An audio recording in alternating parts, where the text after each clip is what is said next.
पुरी रे तांडव रचुछि निया।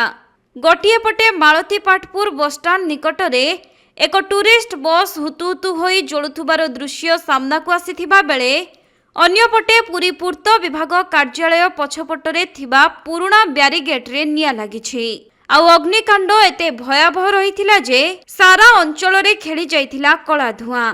लुहा प्लास्टिक एवं काठरे निर्मित सही ब्यारिगेड रे निया लागिबारु नियार उत्तापरे संपूर्ण पुरी सहर धुआंमय हो जाइथिला। अन्यपटे पाखरे थिबा एलआईसी कॉलोनी रे सरकारी क्वार्टर रहिथिबारु समस्ते भयभीत हो जाइथिले।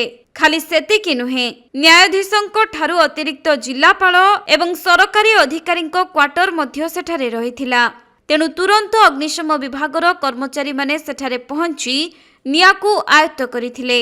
आउ दीर्घ समयर प्रचेष्टा परे निया संपूर्ण आयत्त होइथिबा जଣା पड़िछि।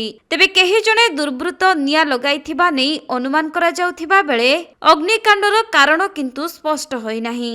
सेपटे गत किछि मास तळे गुंडीचा मंदिर पाखरे मध्य एहिपरि ब्यारिगेट रे निया लागिथिला।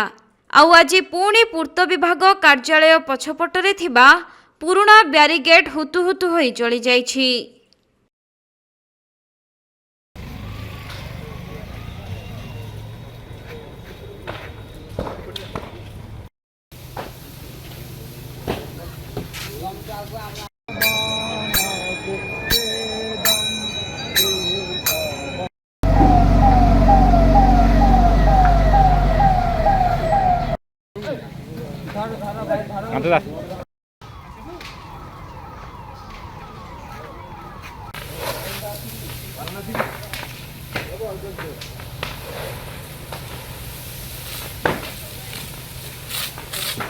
ଅଳିଆ ପଡୁଛି ନା ସେ ଭିତରେ କଣ କରୁଛନ୍ତି ପ୍ଲାଷ୍ଟିକ